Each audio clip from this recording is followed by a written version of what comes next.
Okay, the rare piece of big news, in quotes, coming out of OTAs. It is Wednesday, June 5th.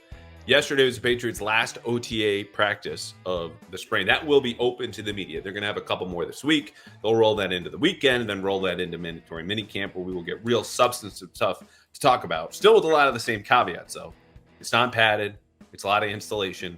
And, this is, it used to be Trey Nixon season, practice squad, receiver, always start. Is he going to be a sleeper? He's going to put to make the roster. Oh, no, he's going to be on the practice squad or out for the year, unfortunately, a year ago. Right now, it's Tyquan Thornton's season. Just the point is, take everything with a grain of salt. But the piece of news that we got yesterday, in any headline across any website or any app that you were reading, was Drake Maye is now number 2. And normally this wouldn't be a big deal that the number 3 overall pick is something number 2 because you would expect him to either be preparing to start or competing to start. But the Patriots for most of the spring have said, no. Number 3 will be number 3. Drake, you'll go after Jacoby Brissett, after Bailey Zappi in live team periods, meaning 11 on 11s and 7 on 7s.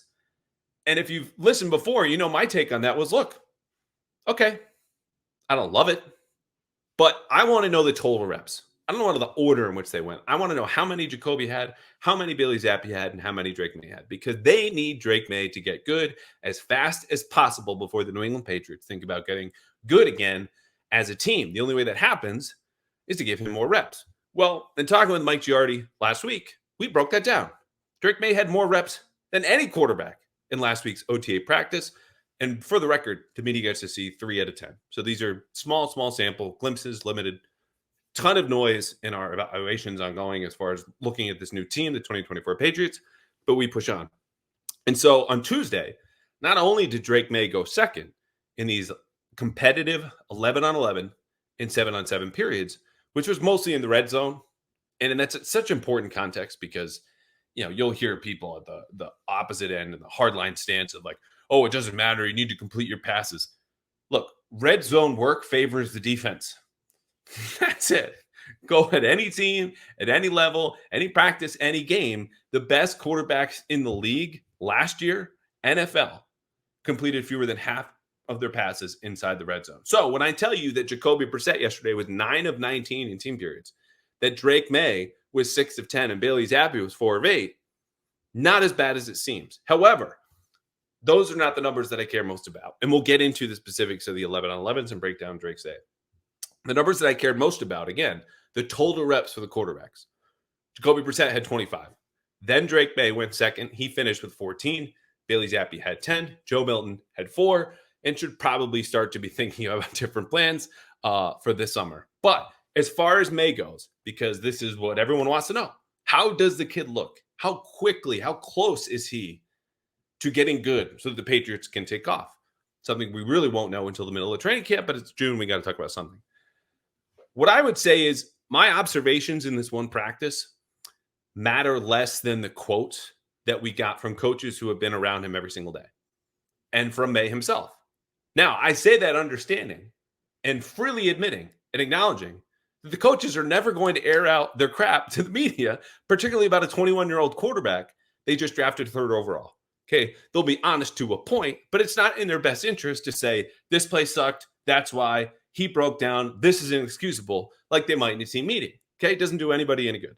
But what Alex Van Pelt did say, as far as what's good and what needs to get better, and if you've been following Drake as a prospect, as you know I have for months, there was one area that everyone picked at that said, "Oh, this is terrible. This is bad. This is messy. You got to clean it up. You got to tighten it up." Well, that area, according to Alex Van Pelt, is getting tightened up, cleaned up. And what I'm talking about is footwork. Okay. And what I asked Alex Van Pelt was, what's an area he's surprised you in, right? It's only been 4 or 5 weeks. We're not projecting anything right now, but so far, looking back, what's an area that he's ahead of where you expected? Here was his quote.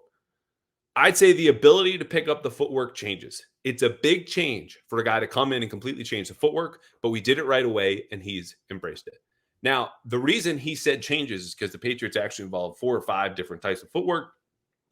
Clearest examples could be a 3-step drop, a 5-step drop, a 7-step drop. You'll have bootlegs going either direction, and there's a little bit more to it. But that's how you get to multiple different sets of footwork.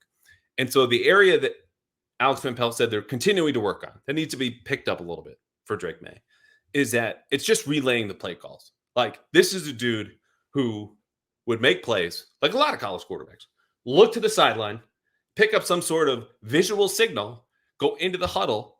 Actually, not even going to the huddle. He would just relay it to his teammates along with any other checks or calls coming from the sideline with all these cards and hand motions and signals, and then just go play ball. Right now, he's got 13, 14, sometimes 15 word play calls to hear into his headset and then spit out and understand what every single player in the offense is doing, why, and how it all fits together. So if this upsets you, the Drake Maye is struggling relaying the play calls. First of all, I would say read about other rookie quarterbacks this year, last year, anytime in the past. This is a common issue. Second of all, if you didn't pick up a new language within 4 weeks during the pandemic on Duolingo, I definitely don't want to hear anything from you. Now, if this is an issue in August, that you can't just get into the huddle and say the play, know everything, and do it in a timely fashion, yeah, absolutely. It's a problem. It's June 5th. Now, Drake said the same thing when I asked him the same question after practice, because we got to speak to him, EVP, Trad Mayo, a couple other offensive assistants. And I said, what's an area where you've exceeded your own expectations and one that you're a little further behind?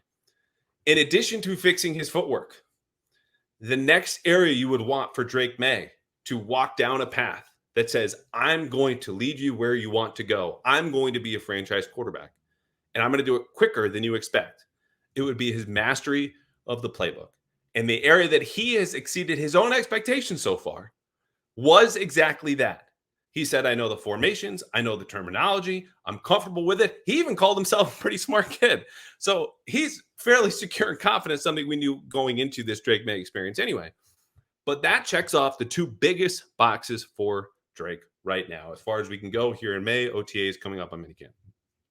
And yet, as encouraging as all those things were to hear, again, within the context of they're never going to air out all of their dirty laundry, when you get on the field for this one OTA practice, Drake Maye in 11 on 11s was 3 of 6 with a couple of picks. And his only completions were 2 checkdowns and then a running back screen. So I go to one more quote before we move on and dive into the whole notes of all of practice. And that was this. Alex Van Pelt, when asked, why isn't he getting more reps? Why isn't he going second? He said, look, we're going to take this slow. We're going to do it the right way. We're going to bring him along and develop him. And that's that. And so to me, despite what I saw, which was discouraging, and despite everything that I heard, which was very encouraging, that to me sounds like the right plan more than ever. It's not because I'm down on Drake Maye. It's not because Tuesday's OTA practice meant a ton, or that we should be buying into everything that was said around that quote. But the fact they're going to take him along slowly and make sure you work from the ground up, literally the ground up, the footwork and the understanding of where this play is going to go from the first word all the way to the 16th is the right approach. In the meantime, he is getting second reps. Why? Well, another quote for you. Alex Van Pelt, quote, we always talk about earning your reps around here. As he continues to grow and have successful practices and start stacking those, then we can think about moving him up the depth chart. Well, seems like they did a lot of thinking. And again, Tuesday's practice, not a good look for Drake Maye, but let's get into exactly why. Okay, so I told you for all the live periods, 11 on 11s, 7 on 7s, where the defense is trying, guys are going full speed. He had 14 reps. Jacoby Brissett's 25. Billy Zappi had 10. Joe Milton had 4. Here's what they did with those reps. Jacoby Brissett, per my charting, you'll see slightly different numbers in different places. That's because when guys get quote-unquote sacks, the defense, they run to the quarterback and then pull up. And sometimes they'll even pull up within an arm's reach when they're getting blocked. So it's just a little hazy. But by my charting, Jacoby Brissett was 9 of 19 with 4 sacks. Drake Maye was 6 of 10 with 2 picks and a sack. That includes the 7 on 7 numbers. Billy Zappi was 4 of 8. Joe Milton was 1 of 4. When you isolate the 11 on 11, so you got a full offensive line, a full defense, guys are flying around, you got to step up in pockets, deal with pressure. Jacoby Brissett, again, in the red zone, tight spaces, timing is emphasized. This is June with a whole new offense. He was 3 of 10 with the 4 sacks. And you probably could have argued for one more, which, as someone pointed out to me as we're watching practice, just a lot of media sitting on the hill. This kind of looks like Jacoby in 2016 when he was a rookie. And that's a common thing for rookies to hold onto the ball, pat the ball. You're not going to get touched. There's no real harm here. You want to make the right throw. And so that's what they do. They just bounce in the pocket, hold the ball. It was too long. It's not great. Drake Maye, I told you, 3 of 6, 2 interceptions and a sack. His sack was on an unprotected free blitzer coming straight up the middle. Christian Ellis, who's a special teamer. But again, you want to talk about guys who are absent. We'll get to those in a second. That's why Christian Ellis was in the middle of a starting defense for at least one rep opposite Drake Maye. And Billy Zappi was 2 of 4. You don't care about Billy Zappi all that much. Let's get to the picks. So Drake Maye, this was outside the red zone. His first interception was simply sailing one over Juju Smith-Schuster, who had come free over the middle on an in-cut at the intermediate level. And instead, Drake Maye's pass sails over his head and finds Caleb Ford-Dement, undrafted rookie corner. Probably not sticking around, but a good day for Caleb. I'm not worried about this pick at all. Shouldn't be concerned. Not just because it was June 4th, not because it's OTAs, because it's the time to screw up, and sometimes it passes sail. But when you look at Drake's passing chart in college, he was ahead of the pack, more so in the middle of the field, at the intermediate and deep levels, than any other area on the field in terms of accuracy. That's where he wins. That's how he wins. That's where he owns the field. So one errant throw against all of that history for a guy who has that great arm strength to begin with, but also when you break down the numbers, says, okay, he's especially good here. Not worried. It happens. The second interception, well, first of all, it was a great defensive play by Kyle Duggar, who watched his eyes, waiting for this check down. It finally came, and Drake Maye whips right. This is in the red zone now, in a different period, in a different play, obviously, and just whips right and chucks one at Antonio Gibson, which he later described as, it sounded like a choice route because they're trying to read man versus zone coverage. And I just saw it as hurried processing, a little bit too quick, right? You got that clock ticking in your head. He knew he'd held the ball on for a long time. So he just whips right, throws it. It's a little low, and Kyle Duggar makes this diving grab for an interception. Great job, Kyle Duggar. Even better job also by Pop Douglas, who watched this, saw Duggar get up, then dove and punched the ball out and recovered the fumble for what a play I have to imagine Troy Brown was just, having flashbacks there on the sideline.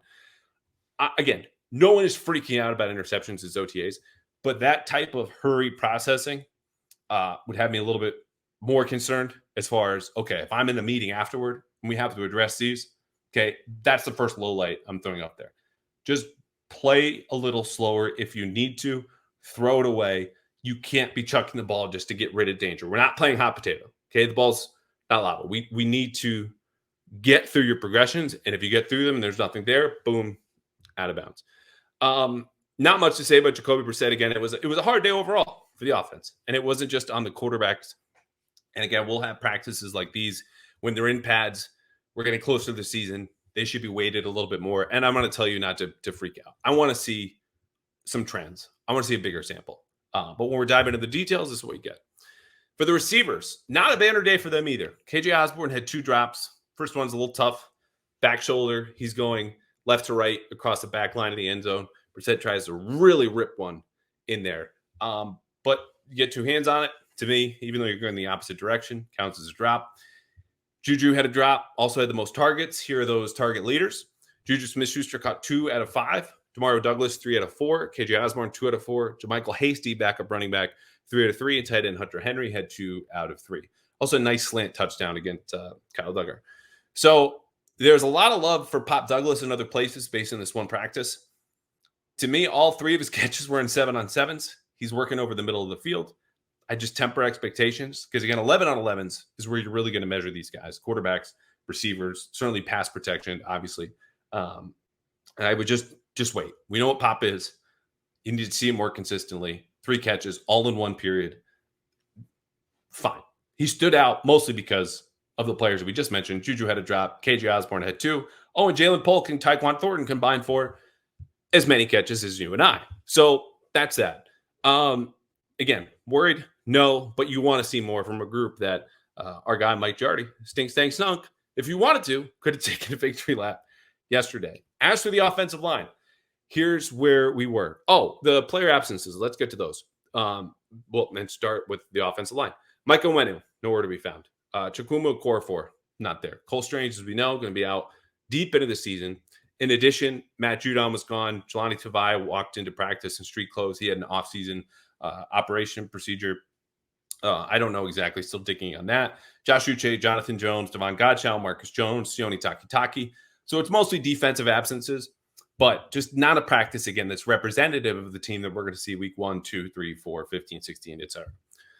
Now, back to the offensive line. So without Onwenu and a core 4, and obviously Cole Strange, here was from left to right, your first offensive line. I'm not going to call them starters, but the first offensive line in front of the starting quarterback, Jacoby Brissett, who was anointed by Alex Van Pelt after Gerard Mayo said, we don't have any starters. There's no depth chart. Nah, okay. Fellas might want to get on the same page. Here it was. Calvin Anderson was a left tackle. Sidney Sow was a left guard. That's starting to become a trend. It looks like they want to keep him there at left guard. David Andrews was a center. Nick Leverett was at right guard, another trend. And third-round rookie, considered to be a contender to win the left tackle job, because he can convert to left tackle, was Caden Wallace, back at right tackle, where he played all of college at Penn State. The second offensive line, the one that was in front of Drake Maye when they first got into 11-on-11s, Tyrone Wheatley Jr. at left tackle, Michael Jordan at left guard, Antonio Mafi at center, Layden Robinson at right guard, and right tackle, Badarian Lowe. Not exactly the Monstars here for the Patriots up front. Part of that is going to be the absences. Part of it is going to be moving players around. Mafi never played center in college. He didn't last year. This is brand new to him. They seem to want to make this work. Also because Jake Andrews, 4th-round pick from 2023, was among the absent. So you plug someone in, see how it goes. And for the Patriots, I would have rather see Caden Wallace at left tackle with that top group. Okay. Calvin Anderson played a little bit of right tackle last year. We all know how it went. But if he's going to make the conversion as a rookie after 4 years of starting at Penn State at one position, and now you're going to ask him to do something totally new in the NFL, I want him to get as many reps as possible at left tackle. They have a different philosophy. Maybe it was just one day, but it's something I'm going to be keeping an eye on. Elsewhere in offense, and we'll get to defense, running backs, JaMycal Hasty, I mentioned, perfect 3 of 3 on targets. Had a back shoulder touchdown grab versus Juwan Bentley in 7-on-7s. I thought it was the best catch of the day, right there, and just in front of the left pylon, or just behind the left pylon. It was a really good throw. Jacoby Brissett found him one-on-one against Bentley. Rondre Stevenson, though, of course, led off all of the periods among the running backs. He only caught 1 or 2 targets. This dude is going to fit so well in this outside zone scheme, which they mixed in some gap concepts, some man blocked runs yesterday. Not a ton to read into, again, because it's not padded. You're doing 7-on-7s for certain periods. It's not a lot of work for the running backs as rushers, but we'll continue to learn the more that we go on. Oh, and after him, it was Antonio Gibson and Kevin Harris. So JaMycal Hasty's really fighting for a 3rd, 4th spot as far as the running backs go. Defensively, look, again, red zone is going to favor them. A lot of patting the ball. So you assume some tight coverage. And it was Christian Gonzalez, who looks completely free and healthy and capable again outside of one spot. Alex Austin, rookie last year, drafted by the Bills in the 7th round, goes to Houston on their practice squad. The Pats just pluck him off of there, and he started games down the stretch. Great interception of Josh Allen, as we remember. He was starting opposite Gonzalez. And in the slot, curiously enough, so we should again note, Jonathan Jones was out, as was Marcus Jones, was Isaiah Bolden, who we've not seen a whole lot of because he got concussed in a very, very scary situation against Green Bay in the preseason last summer and at the game, as you remember. He's 6'1", 6'2", very fast. And I think it's interesting to see him in the slot. It also, again, highlights the absences and the injuries the Patriots have had. But I'm curious if they're more willing to give that a shot because you see more bigger slots in the league. Juju Smith-Schuster is one example, or a lot of these tight ends that will get split out. We saw Mike Gesicki a year ago. Then you do the Wes Welker, Julian Edelman types, right? The slot is no longer just a home for the water bug, right? You can get some big fish in there. And then you would need a defender to be able to match that size. Is it Isaiah Bolden? I don't know. I still think that's the home for Marcus Jones when the time comes, but we'll see. Aside from that, Alex Austin had a PBU. Marte Mampu had a PBU, as did Mikey Victor, a backup corner. Christian Barmore, I had as player of the day, 2 sacks. Again, these are a little subjective, but just straight through the middle of the pocket. That dude cleaned up on one, looping around on a stunt. Another, he just got right through it. Look, the play would have been dead if they hadn't let it keep going. Another player who I wanted to mention, because again, a lot of guys are missing right now, but one group that's been consistently intact has been the safety group. And that goes for Kyle Duggar, who I mentioned had the interception. It goes through Jabril Peppers, is still bouncing around, and Marte Mapu. But behind them is Jaylinn Hawkins, who is a late signing in free agency. He was their fourth safety right now. He's wearing number 32 in practice in the exact same way that Devin McCourty did, which is just going to take me months of watching practice to not think it's still Devin, even though he's been gone since 2022. But Jaylinn Hawkins, of those four, certainly not the best player. He's not the second best player, probably not the third best player. But he does fit the profile of a traditional free safety more than those other guys. And so I don't believe, would pivot to Jaylinn Hawkins as this kind of free safety playing in the post, single high, got to cover sideline to sideline, cover one, sometimes cover three, depending on the version of the matches that you're using. But I think there's a role here for him. Now, he was targeted 3 straight times in 7-on-7s and gave up 2 catches and then had a pass breakup, or I'd say forced incompletion. It was unclear against Mitchell Wilcox, a tight end in the low red zone. But that's a player I think they're counting on for special teams. I think they're counting on for defense. And you'll keep 4 safeties. The Patriots did last year. We still need to see what Marte Mapu can do. We know who Kyle Duggar is. We know who Jabril Peppers is. But Jaylinn Hawkins, I'm just going to say, keep an eye on for now. And it might be me saying, keep an eye on Mac Wilson, which I was saying last summer in his own Bertrand. And then it took until that Steelers game in December to be like, oh, hey, Mac Wilson, who's great down the stretch. But Jaylinn Hawkins, for me, is just a piece that I think can carve out a role. He's just going to need to see more time and opportunity. And at least for Tuesday, he did. Special teams, not much to report here. Chad Ryland went 4-5 on field goals, no attempts, as we saw for Joey Sly, the veteran who they brought in to give him some competition. In the returners, familiar faces, Pop Douglas, Jalen Reagor, Isaiah Bolden's back there. These are punt and kick returns.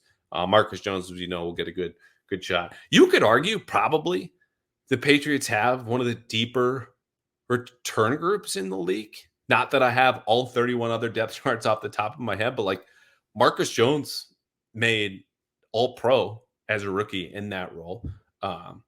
Pop Douglas, if he's not fumbling, has a similar skill set. Isaiah Bolden, long speed. Jalen Reagor had a touchdown last year, one of 3 or 4, I think, in the entire league on kickoff. Anyway, we're going to learn a lot more about the kickoffs as we get into training camp. And you should honestly, again, I've said this before, come on down. It's going to be a wholly new experience from the vibes, the players, the coaches, a lot to learn and new and see. But if you want to see what the 2024 Patriots are going to look like, you can do that when these practices are open to the public before the first preseason game. Just come on down. And a lot of that will be, kickoffs and special teams practice. It'll be a lot more exciting than they've ever been, not just because of the guys I mentioned, but because of the new rule that's going to give them time and space to sometimes cut and go or have to pick up kicks that are intentionally kind of bounding over these players or they're angled. Like we saw a lot of different stuff yesterday as far as how the Patriots may or may not, we'll see, attack the kickoff in the different styles they want to use because it's a whole new ballgame on special teams. Okay, that'll do it for practice wrap. We have Gary Langley coming up as our MailFan, returning guest. And then we have my tales from Scandinavia, which I teased last time. We're just going to try out the segment, see how it goes. I would love to talk, as you know, some other things here on the podcast. It'll always be Patriot-centric. But I think for a trip that, was for my first anniversary, so my wife and I can scratch off 3 new countries we've never been to, have some time away together, 6-7 days. It just shot above every single expectation we had. I was really, really grateful for that. And look, if you got the time or the means or credit card like I do that comes through Marriott and give you bonus points, plus some points through work, you can make it happen too. So we'll get into that and have some fun. But in the meantime, mailbag and MailFan, Gary Langley. Are you ready to win this offseason? Like a long Drake Maye touchdown pass down the sideline, 7-on-7s, maybe OTAs, could be minicamp. Well, we're going to go from the field to the court to your phone because PrizePicks is stepping up its game as America's #1 fantasy sports app with over 5 million active members ahead of the finals because the finals mean more on PrizePicks and so do the star players. All you need to do is pick more or less on 2 or more player stats for a shot to win up to 100 times your money. Again, with PrizePicks, you could turn $10 into $1,000 in a single game watching your favorite team, the Celtics or sports, baseball, maybe the Red Sox, this summer.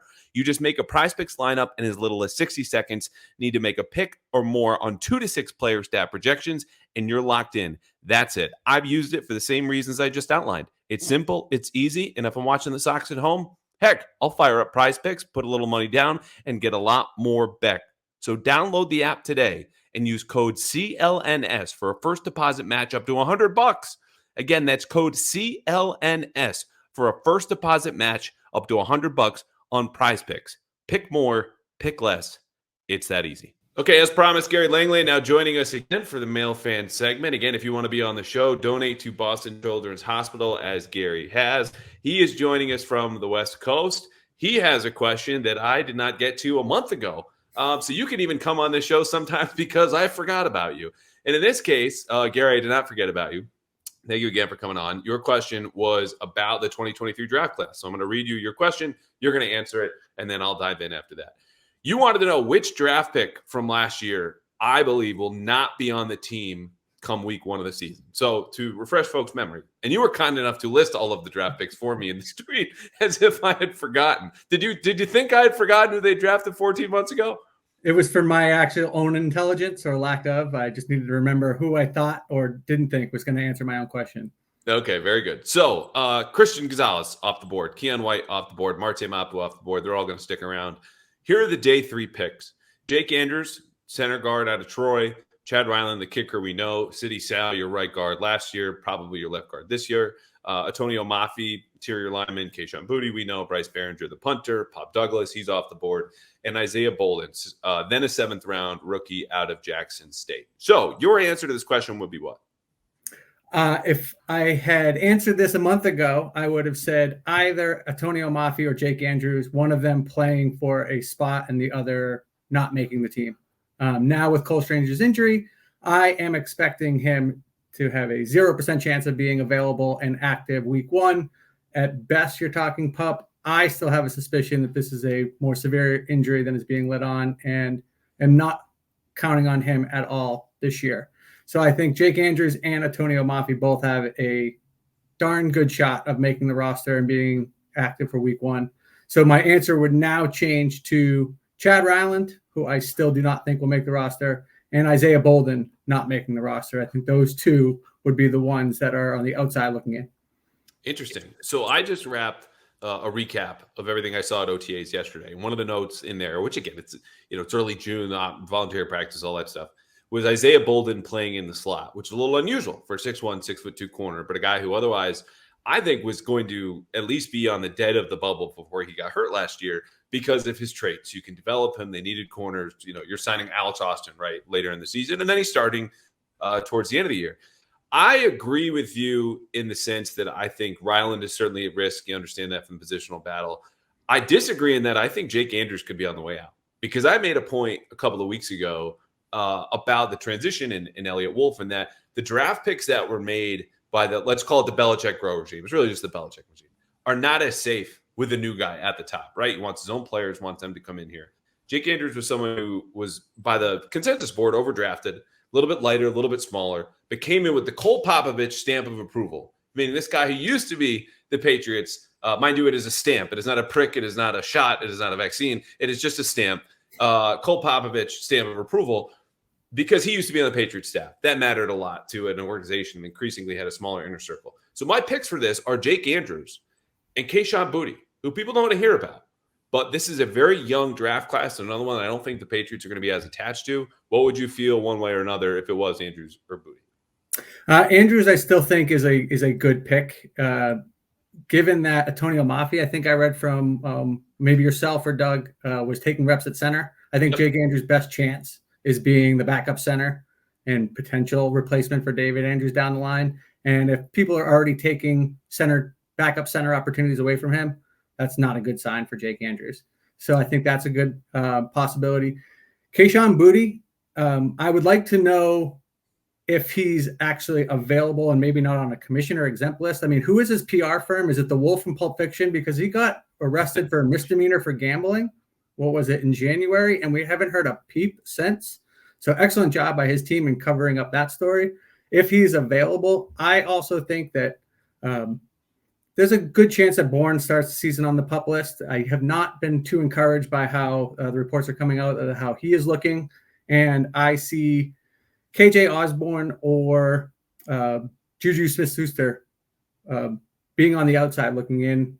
And I think the Osborne one is a little surprising, but I don't think even with $1 million, $2 million guaranteed that he is a 100% lock to make the roster. And Juju, we've all talked about getting out the door. So if they want to play the young guys, I know Kayshon Boutte wasn't one of their picks, but I actually think that if he is available and not suspended, that he has a better chance to make the roster than you're giving him the opportunity for.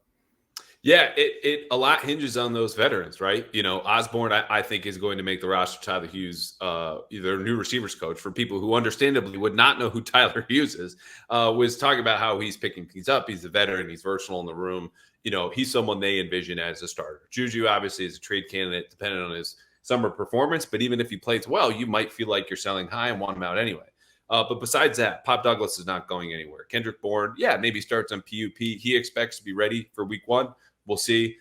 2 rookies, Jalen Polk, Javon Baker, are going to be here. And then you get into the Tyquan Thorntons, the Kayshon Boutte's, anyone else you want in here. So I see Boutte as someone who also doesn't provide a ton of special teams value. At least right now, they're trying Tyquan Thornton on kick coverage and kick return. I don't expect that to go well from a 6'3" human being weighing 189 pounds, soaking wet. But again, we'll all find out. That's kind of the theme of the spring.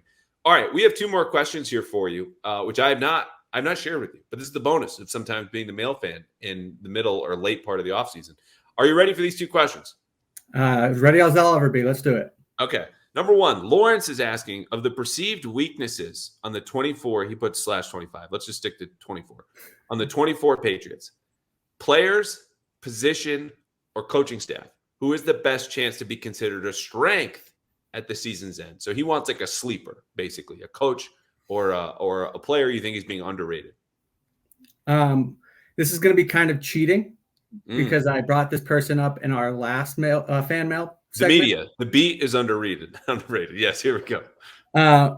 I'm a big fan of Alex Austin's game. Undrafted from last year. I think he is an outside corner that is going to be given starting opportunities, and that really does depend if Jonathan Jones sticks in the slot or potentially moves to a free safety type role. But I think Alex Austin is almost being forgotten about entirely, and he played a lot down the stretch for this team. And I think depending on what you do with Jonathan Jones and where he plays, Alex Austin is going to get a ton of reps in that outside corner position. And I know that's an area of concern for this team going into the season. And I think he's going to be a person that surprises. I like it. He had a good practice yesterday, which feels like 2 days ago. I don't know why. But it was he's had a good spring.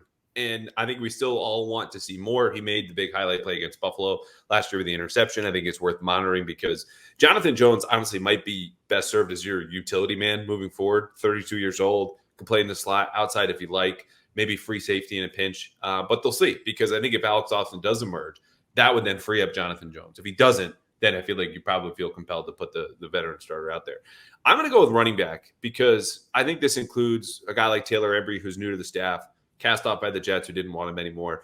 He also presided over Breece Hall's breakout. That counts to me, maybe not to the Jets, who I don't think anyone is using as this big example of just sparkling decision-making.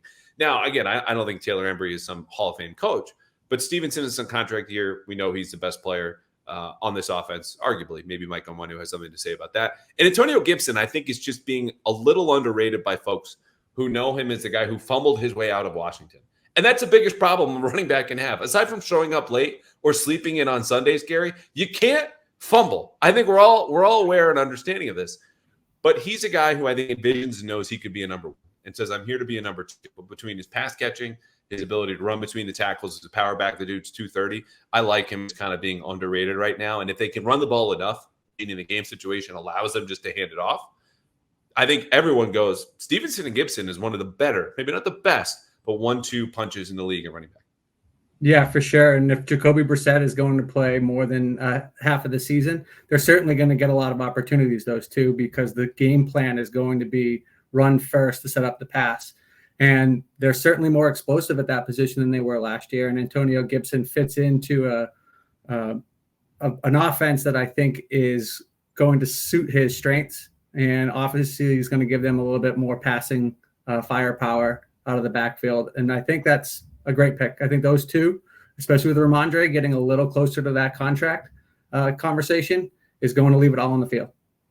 I just feel like Antonio Gibson's that friend, in college, right? Who's like excellent as a freshman right away. He's your top friend. We'll go out anytime. It's going to be a great night. And then like the middle couple years, maybe he gets a little too drunk or just misses some classes. The grades dip and he's kind of like, oh, I got to transfer. And then whatever happens at that second school, you come back because he's going to see you on, break senior year. He's awesome again. Like I think we're going to get refreshed, transferred, matured Antonio Gibson here for the Patriots backfield. This question comes from Dan. This is really me asking you because you have not been at OTAs. You've been across the country, Gary. I'm just going to ask if you share his concern because baked into this question is, I would say, depression is strong. It's June. It's beautiful out. But Dan is asking, is the offensive line really as bad as they showed in OTAs? Is there any hope, any type of hope we can try and hold on to with that position group? So are you as worried as Dan sounds? I think the conversation starts and ends with that position group, and we're only going to be as good as they are average. I think so long as they can provide average line play, then this team can do much better than Vegas is expecting them to, because I think the expectation is they will not be average. And they can be short at one position, tackle probably being the one biggest concern. But if you have 4 out of 5 players, you can kind of shift protection to offset the weakness that you do have. The problem is getting 4 good enough players along that offensive line. I think that's totally fair. To Dan, I would just say, hold on, August. I remember writing last year after the preseason opener saying, okay, Bill O'Brien just called that game like he knows his offensive line is hot trash. And that's the problem because Bill O'Brien knows a lot better than I do, even going to every single practice. And the thing is, you don't know until you have the pads on. 2.5 months from now, we'll also know a little bit more about Chuck Okorafor and Caden Wallace so they can play left tackle, because that's where most of the concern is. I actually have a decent amount of belief in that Sidy Sow's play last year towards the end of the season, and the fact he played left guard for most of college means he could be at least a replacement level starter at left guard, which, if we're being honest, is what Cole Strange has been most of his career. David Andrews at center, right guard, certainly a question. Mike Conway, who's going to be great at right tackle. You don't love having question marks at 2 spots. Ideally, you'd have 1 and then try to figure it out. They don't.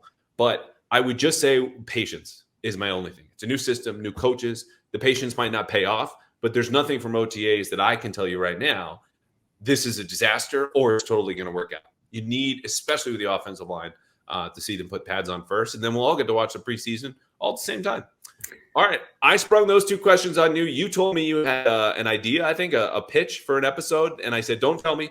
Do it on the air. So what do you got? All right. So this would be like a Patriots scrimmage mock draft where you and potentially another guest on the show, Doug Kyde, Mike Giardi, line up a draft with the expectation that this scrimmage between the 2 sides, 11 offensive players, 11 defensive players, would take place in replacement of the first preseason game. So you go through and you draft 22 guys, 11 on offense, 11 on defense, forget special teams for now. And the plan would be that those 22 players are your roster, and they are going up against the 22 players of the other person. You decide how you'd like to do it, if it's a snake draft or alternating. You decide if everybody's healthy, if you're kind of playing as they are today. But a fun exercise, I think, after OTAs, before training camp, we're in the kind of dead of summer, to see who can put the best 22 Patriots versus the other 22 Patriots. Okay, I want to let everyone else know, this is not me speaking to you, this is speaking to everyone who's listening right now, that I did not pay Gary to say this. I did not raise that idea to him at all. I had no idea what he was going to say. He might have said something we had to cut entirely out of the episode, but I trust it wouldn't have been profane or vulgar. He did not. What he did say, however, though, is an idea that I have been running with on podcasts, to some listeners' dismay, since 2017, when I was covering Penn State, good pal Sean Fitz, now at On 3. I have done, you'll be happy to know, the last 2 years taking this idea, which I love, by the way, if you couldn't tell. So thank you for your idea. We've been doing it. Inter-squad scrimmage draft with Fitzy the last 2 years. Because let's be honest, when you get down to round like 19 of this draft, which we've done, it's been a lot of fun. I love doing it, and I persist because I have a podcast, and you can just skip the episode. It's one of our least listened to every single year. But we need Fitzy in round 19 to spice things up a bit, because there's only so many things you can say about Nick Leverett being a good value in round 19, where I just need Fitzy to go off for 5 minutes. And I'm hoping to have him back, which is a long way of saying we're going to do this for a third annual time on the third year of this podcast.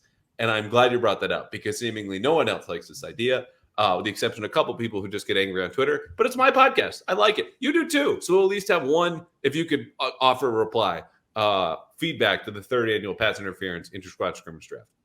Well, I have egg on my face. I thought I had something original for you. I guess not. And I'm embarrassed, I guess, to say that I've already done one with a friend of mine, and it's already created a bunch of banter back and forth. And I'm very excited for you and Fitzy to maybe bring this one home, and we can ultimately decide who's got the best one. Maybe we have to play it on Madden. I don't know how we would actually have to settle the score other than just bantering back and forth. But I'm very excited to hear that you're going to have that third annual scrimmage. Yeah, I think Madden might shut itself down if you tried to do that. With the worst probably rated team in the league saying, just go outside. The screen will go black. You'll have all black, all white letters across saying, go outside, Gary, please. And honestly, look, there's all a time and a place for Madden, especially in the offseason. We all miss football. But yeah, hopefully next week, maybe the week after, I will get Fitzy, and we will do that on before training camp. But yeah, thank you for your idea. Feel free to send those rosters and reply to this episode, which will be posted later this week. Thank you for coming on again. Thank you for donating to Boston Children, and thanks for humoring me through this extended MailFan segment. Thanks so much, Andrew. And I appreciate all you're doing with Boston Children. It's awesome, awesome stuff. You got it, man. Okay, so we still have 3 months left until football, right? Right. So we still have to wait 3 months to go to a big game, right? Wrong. You can go to the NBA Finals with GameTime, my favorite ticket app, because GameTime is making NBA Finals tickets even faster and easier to get. Prices on the GameTime app actually go down the closer it gets to tip-off, and you can find killer last-minute deals, all-in prices, views from your seat, and the lowest price guaranteed to watch the Celtics in the finals with GameTime. I scroll through GameTime all the time, not even for big games like the finals. I'm going to go to the Red Sox, take the tee in, boom, have a beer outside, wait at 7:01 for a 7:05 first pitch. I'm in. I've got one of the best seats at the house, sometimes up to 60% off. And you can do this, customizing your spot, customizing your section, viewing your view from the seat in your section. And it could be last minute ticket deals, flash deals, zone deals, whatever you want. But in the meantime, get on down to Causeway, game 1, game 2, game 5, hopefully not a game 7, to watch the Celtics in the NBA Finals, where you can take the guesswork out of buying those finals tickets with GameTime. Download the GameTime app, create an account, and use the code CLNS for $20 off your first purchase. Terms to apply. Again, all you have to do is create a free account on the GameTime app and redeem code CLNS for $20 off your first purchase. Download GameTime today for last-minute tickets and the lowest price guaranteed. All right, we're going to try something new here, wrapping up Storytime from Scandinavia. And I thought about this when I took my wife to Valencia, Spain in mid-February. Her favorite country, I should say, in the world. Place would be Granada. Studied abroad there, lived abroad there. And so we went just kind of the end of what had been, as you all know, the longest season, a very hectic offseason. Belichick, Mayo, new staff, top 3 pick, yada, yada, yada. Said, we need a break. So we left, came back. I was like, yeah, I don't really have too much to offer. Loved the trip. It felt like going to a soccer match where I came back rooting as a Valencia fan. It was like going to church. It's awesome. Tons of songs. Just the passion. It was also one of the oldest stadiums in Spain. So as someone who grew up loving Fenway Park, still my favorite place on earth, it was nice to have that kind of connection to an older team, an older stadium, and just to soak it all in. But I didn't do the segment. And so when she and I go to Scandinavia, celebrating our first anniversary trip, which is really just, hey, let's skip the gifts. Let's go somewhere cool. And if we've never been there before, that's a bonus. But at least let's get away around Memorial Day weekend when we got married last year, which something I also admitted. I'll never forget sharing that. It was like pre or post wedding. Obviously, happiest time of my life, and tweeting about it. And someone said, it's really kind of a dick move to have your wedding on a holiday weekend. And You feel so good. It does not matter what anyone tweets at you at that point. But I really wanted to say to the guy, you know, the hot dogs are going to taste the same on the 4th of July, right? Like, come on. Idea is no one has to take the day off on a Saturday because it's a Saturday. Come to the wedding on a Sunday, drive home, fly home Monday. That's it. Anyway, so we have, for now, committed ourselves to taking trips. We go to Scandinavia. My wife has been to 27, 28 different countries. And so she had never been to Denmark, Norway, and Sweden. I'll say this off the top. I would recommend anyone who enjoys traveling to make a point to go to Scandinavia in or around the time that we did, because it was one of the best trips I've ever taken. And I say this as someone who, has had every other direct family member, mom, dad, and sister, go to Sweden, or my sister studied abroad in high school and has, developed friends and host family over there. They've left me at home. But aside from their interactions and their experience and their pictures, had no idea what I was getting into over there. And on top of the folks who are not hired to be nice to you, when you walk in the hotel, you go to a restaurant somewhere in a touristy area, very welcoming, communal place, quiet place. We heard maybe 2 or 3 car honks on our entire trip through Copenhagen, Bergen, Norway, and then Stockholm. And that's it. Very different style of living versus we come home and there are 5 right outside of our apartment here in Boston. Anyway, point was to use up all the hotel points I had left over, take minimal time off of work, really 3 or 4 days in and around the holiday. So we left midweek, watched the end of game 1 of the finals from Logan, a couple of beers down. Jaylen Brown hits the 3, 2 hands up on the plane. Layover in Reykjavik in Iceland. First thing you see, or we saw, was a hot dog stand. Turns out hot dogs and hamburgers, big. I'll throw pizza in there too, in Norway. And that's not just from me walking around for 60, 72 hours like I know everything. It's from a tour guide that we took, 2.5-hour bus ride to and from a different town in Norway, further inland, because Bergen is right on the western coast. And the tour guy was a German national who had been there for 20 years and says, look, you can go every single day in Norway just eating burgers and pizza. They love it here. So see the hot dog stand, pass, wait out, connection to Copenhagen. We arrived. This was Tuesday going into a Wednesday, or actually Wednesday into a Thursday. Get in, of course, exhausted. It's 4:00 there. We take this cab ride. Second thing you learn about Scandinavia, do not take cab rides anywhere. It's not because they're unsafe or they smell or anything like that. They're just expensive as hell. You can bike anywhere you want to go. The trains are the cleanest, the most efficient, the fastest that I've ever experienced. Wife may have fallen in love with the metro in Copenhagen specifically. But anyway, we take this metro from what is southeast of the city. And Copenhagen, I would say centrally. Fuad, regular listener to this podcast, please blast me in the replies if any of this, as a resident, is incorrect. But we're taking this drive up from southeast part of the city, and the very central part, I would say that there is a river or an inlet that splits the city basically 80-20, right? And 20 is on the right side, and you're more or less on a small peninsula. But as we're driving finally up to the center of the city and we're going along this river, the cab driver, who's been very informative, asking and answering certain questions, very, very nice guy, points across the river to the right and says, cocaine. You can find cocaine over there. I'm going, what? And what, first of all, ever gave me the impression that was anything we were at all interested in? I had last pointed out Tivoli Gardens, which is the small amusement park, to the left where we had been before. He just looks right and says, cocaine. You can get cocaine. You get anything you want over there. Just points to the right part of town. We'll come back to that. Not the cocaine, but the part of town. Finally get to the hotel. It's a little bit north of the city. Come on down. Henry McKenna, shout out, friend of the podcast, working for Fox Sports. His brother-in-law lives there now in Copenhagen. Said, oh, you got to go to Pluto. So we go to this restaurant, 6:30 reservation. Again, still like dead tired from all the traveling. Turns out it has a Michelin star. That was cool. First time I'd ever been there. And so I will say, though, that, you get in, menus are coming in. Nothing overwhelming, like a little bit of everything you could have wanted on there.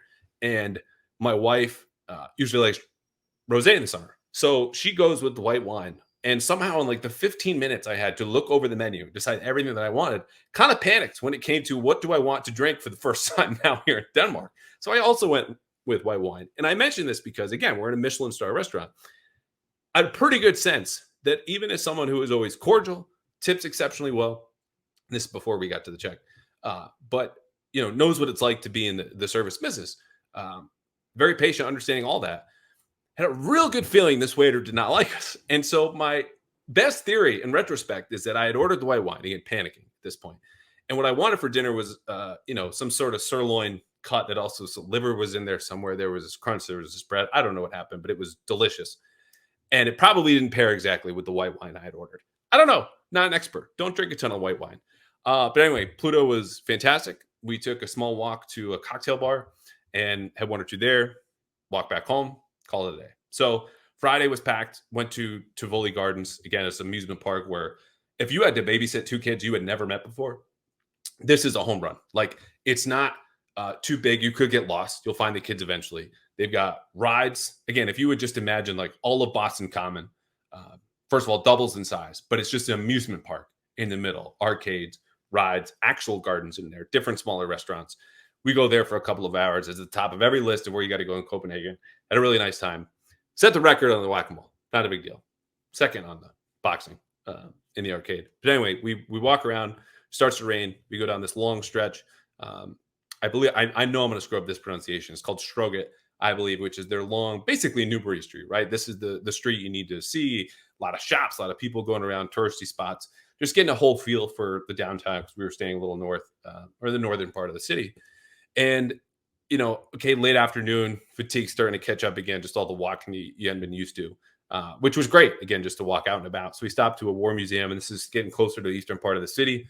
I was expecting a ton of Viking stuff. No. This just starts in 1500, and you learn that Denmark dashed Norway as one kingdom for centuries, just fought back and forth with Sweden. And so after all of the fighting, they just kind of all hang out and go their separate ways, one never fully conquering the other, but you just go along this huge wall in this two-story museum, which otherwise was excellent. But I had no idea about any of the Baltic Wars or Scandinavian Wars and all these different things, but really cool background. So anyway, mentioned we're tired, a little bit rainy.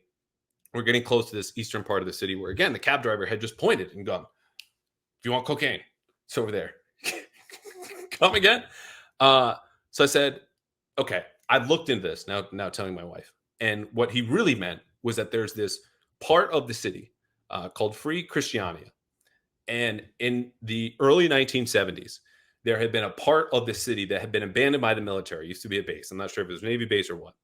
And being the 70s, a group of, we'll just shorthand this, call them hippies, squatted in that area. And they squatted long enough that it came to the attention of the city government, or perhaps the national government, I don't remember which one, that they said, okay, look, we'll just let them stay. It's a very left-leaning government at the time. You guys can hang out. We'll call it a social experiment. Well, from the early 70s, all the way until today, Free Christiania is still there. And so I said, let's go across the river. There were a couple other details, one of which, according to one travel blog, I'd read too many sites at this point. I'm trying to tell my wife, hey, we should go over there. Let's see what it's about. Was that it might be run by organized crime. And there's this pusher street you don't want to go close to where there's, some more drug dealing, or you can pick up weed or all these different things.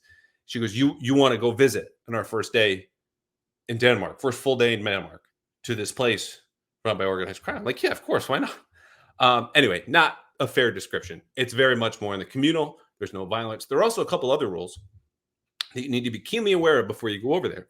Because what it is, again, in this part of town, which is really insulated from what is really the rest of the city. You can go across the river and you're still in, you're in the neighborhood of Christiania, but it's not Freetown Christiania, which is run by its own rules. A couple thousand people live there, and there's a waiting list if you ever want to join. Apparently, Lenny Kravitz really wanted to join one time, and they said, oh, that's great. Rock and roll legend, Lenny Kravitz. You can wait. You're at the bottom of the wait list, just like everybody else. But the rules, when you get into this town, which because there's a lot of graffiti on the outside, and there are some kind of, I don't want to say like story and a half walls, but like it when you see it, because everything else around it is fairly normal, just kind of city life and buildings. First of all, there's a tall wooden gateway, and it says, Free Christiania in there. The rules are no running, because running means the cops are coming. Second rule is you cannot take a picture of anyone without their permission. And so as we walk over the bridge, first of all, I've not realized that the part of town that still looks like the rest of Copenhagen is not part of this Freetown Christiania, which if I had seen any of other pictures, which are hard to come by, as you now know, I didn't realize that you would know it when you see it. It was so distinctly different from everything else in the map. I just thought you go over the river, that's the part of town. So we're like seeing buses and subways and tons of people crossing the street and 7-Elevens and like probably a Gap somewhere. And I'm like, okay, don't take any pictures. We weren't there, man. Keep walking, get further into this part of town, finally see it. And, walk around for 5-10 minutes. It felt like a little abandoned. There were some shops and restaurants, and it was, again, a peace, love, nonviolent kind of area. People live there. They thrive. There's some organization. We didn't spend a ton of time. But as we were leaving, close to getting out a different entry exit point, this girl asked, hey, could you take my picture to show that I've been here? And me being on edge, the idiot at that point, that late in the travel day, I was like, oh, no, we can't do that. She goes, no, you're just taking it of me, not of someone else. I go, nope. And there was one other person standing by. So I'm a little wary of the kind of distraction, pickpocket play, which you'll find a lot of major cities. It's not, specific to Copenhagen. But I said, nope, we can't do it. And just, there was ever like an audible eye roll. She gave that to us. So I'm sure we probably could have taken the picture. But anyway, take the metro back. Another lovely dinner in town. And we flew out the next day to go to Bergen after taking a lovely canal tour. Really, really like Copenhagen. My wife will go back in a second. No knowledge of Bergen. We go to Bergen, which is in the southwestern part of Norway, as opposed to Oslo, which is in the southeastern part, because it's facing the ocean and it's known as the gateway to the fjords, which are found all across the world, New Zealand, Norway, parts of Alaska. But they are remnants of glaciers that basically created these cracks in coastlines that have since obviously been filled with ocean water after the glaciers melted. But they're long, they're narrow, and they're very, very deep. And there's a shorthand for how deep these fjords are, because you look up at the surrounding mountains, however tall those mountains are, that's how deep the fjord is. And so our goal was, okay, we get into Bergen. It's Friday night, Saturday night. Next day, you take a 2.5-hour bus ride, bunch of strangers. There's actually a girl from Marblehead, Mass, who's on a bus with her friend. Great to know them. Also, the ideal friends to make quickly over a long trip like this, which was about 12-14 hours, including, again, 2.5 hours in a bus to this town that was at the base of one of these fjords and back, because then you have your friends who you can say, hey, do you mind taking our picture? Sure. Would you take ours? Anyway, so we get to Bergen late at night, crash to the hotel. Again, shout out. This is where my Marriott points rate out, but it was great just to be there, walk in, bus takes us from 8 a.m. all the way out to this town eventually called Flom.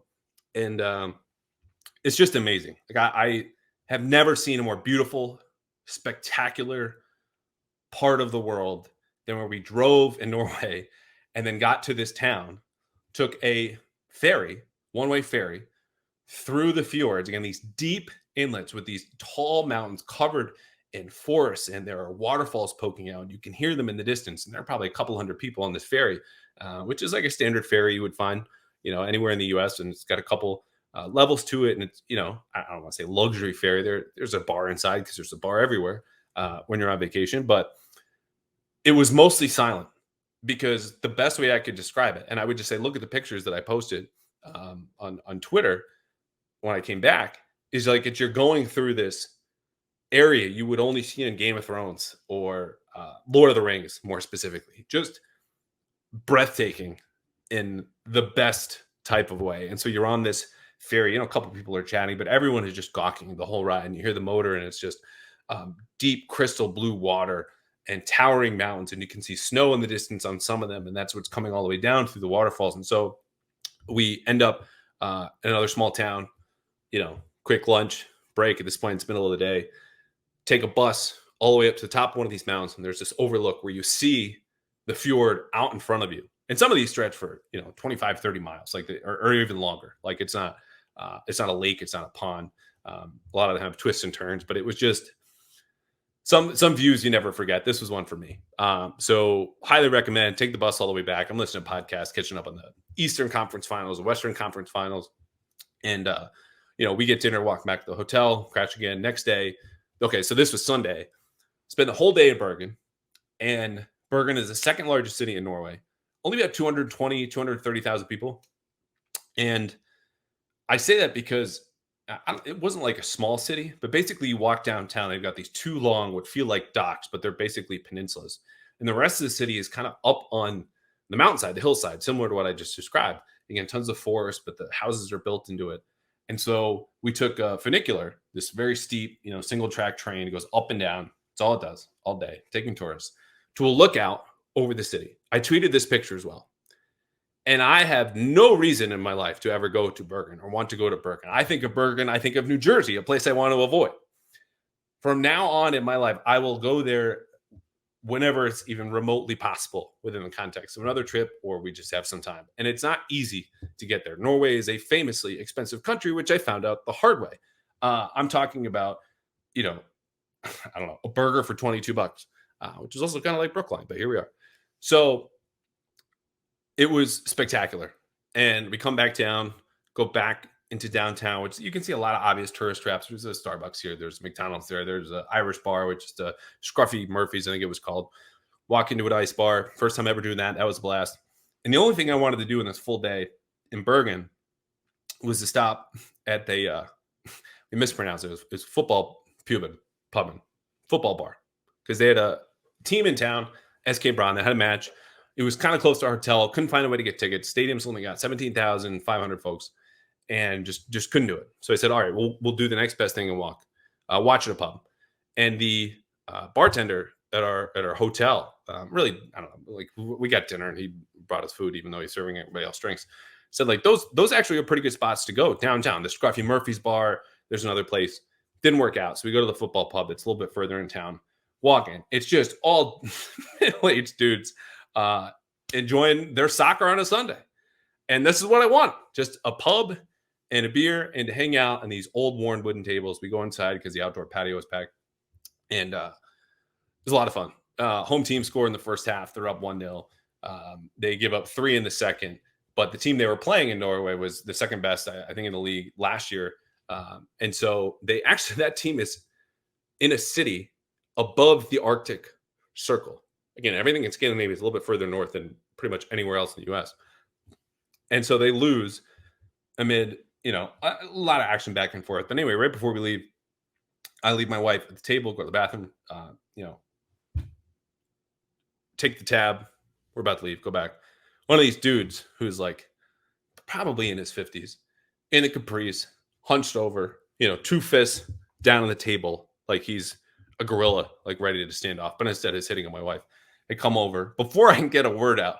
Oh, you must be her father. Like immediately bodied. Now this dude, it took a second to realize, okay, he's had a few. And within a minute is doing stuff like you would think it's if he instead had been 18, like, oh, you lift it all. And like, look, I have not seriously lifted in a long time the way I used to. Still got a decent chest. It's like, I'm just you bench. Proud member of the 2 plate club. Anyway, so he's going back and forth at how much he lifts and all these different things. And I'm like, I just want to get out of here. So he's like, is that all you do? And this is all within 2 minutes. This is not a prolonged conversation, anything that I'm happy to share. But I said, you know what? Okay, we'll end this conversation quickly. I'll tell him I box. She'll go, yeah, I box too, 4 times a week. She goes quiet. I'm like, okay, this is good. He leans back down on the table. Instead of the 2 fists down, he puts 1 elbow down and holds out his fists. Like we're standing at a pre-match press conference where we're going to get a little too close nose to nose, but he doesn't go nose to nose because my wife is now in the middle of us not knowing what the bleep is going on and just holds out his fist like we would hold opposite. So I give him a quick fist bump. He goes, I'm going to teach you how to box when we get back. I go, okay, this is time to go. So I closed out the tab. We leave. And that was Bergen. Loved it. We go to Stockholm. This will be much quicker because we had, a long flight delay before we could get out of town. Stockholm was wonderful. Gamlestan is a small island in the middle of the city, which is really comprised of, a few bigger islands all connected, obviously, with bridges and the larger archipelago of the city. It felt like the most modern, or I don't want to say regular, but like European city. If you've been, parts of Madrid might feel like parts of Rome. This is what more Stockholm was like. So we hit rooftop bar or 2 to see the whole skyline of the city. That was phenomenal. Gamlestan, the city, the island I mentioned, the very center, goes back to the 1200s. That's an old town. So as a dude who lived in the North End, loves old stuff. Great to visit there and see different sites. So we walked. Also went to, I'll say this, we'll go to Stockholm. You have to go to the Vasa, V-A-S-A museum because they have a fully preserved ship from, I believe it was 1628, that the then king of Sweden, there's still a king of Sweden. Another thing that kind of surprised visiting all the countries is they still have, even Norway, founded in 1905, asked to have a king, which they just borrowed from Denmark, who said, I won't be your king unless your people want. So they had this vote. Do you want to have a monarchy? Yes. Okay. Well, have another vote. Make sure they want me. They said yes. He goes over there. Norway also, supposedly, their entire economy is just built on oil that England found. The facts that you learn from a German dude who's your tour guide going to and from Flom. Anyway, back to Sweden. Sweden in the Vasa Museum. So this ship that had been commissioned by the king years before 1628, as they're warring with, what is now Poland and different parts. I want to say Yugoslavia at the time. King says, I want this giant ship. I want it to be a remembrance of me. And I want it to have a double decker as far as our cannon ports, our gun ports. So we stick them at the side of the boat. It's not just one level of cannons. We want two. Well, they build this giant ship that is way too long and narrow and sails out in this particular day. Well, he's fighting battles elsewhere. There's a stiff wind from one side that tips the ship over because it's top heavy. Because this was not how you should build ships, but no one wanted to tell the king, hey, this was a bad idea because he's the freaking king. And so it sinks before it leaves the harbor. Now, the ship is not there. The museum is not there because it's the most embarrassing, initial Odyssey quest, I'm trying to think of the word, your first maiden voyage of any ship ever taken. It's that when it sunk into the harbor and was discovered 350 years later, it was basically perfectly preserved. So they pulled the ship up, threw it in the museum, dusted everything off, replaced a couple of things. It's incredibly ornate on the outside because every king is vain, and it's spectacular. So very, very cool to see up close at the Vasa Museum VASA, and otherwise called it a night at a hybrid, it was like Japanese with some Nordic influences restaurant right next door. Shout out to Taki in the Hobo Hotel. Great trip. So that was way longer than I ever thought I would go on my Patriots podcast about my travels. I hope you enjoyed some part of that story. There are definitely things that I forgot, but we got to go. I will be back next week talking minicamp. I will only be at, however, the Monday practice because I am flying to Dallas to lead our coverage for the Herald of the Celtics, as we still do not have a full-time Celtics beat writer. Not upset about going to the finals. Just wish we, had a little bit more manpower. But anyway, I will talk about that on Monday. We will get more about what happened later in the week, about the rest of minicamp. We might actually just wait until the end of the week, but we'll see. Anyway, see you next week. Minicamp talk. And then that's it. It's like the off-season. It's really just like 4 weeks. Then training camp's here. I can't wait. See you guys.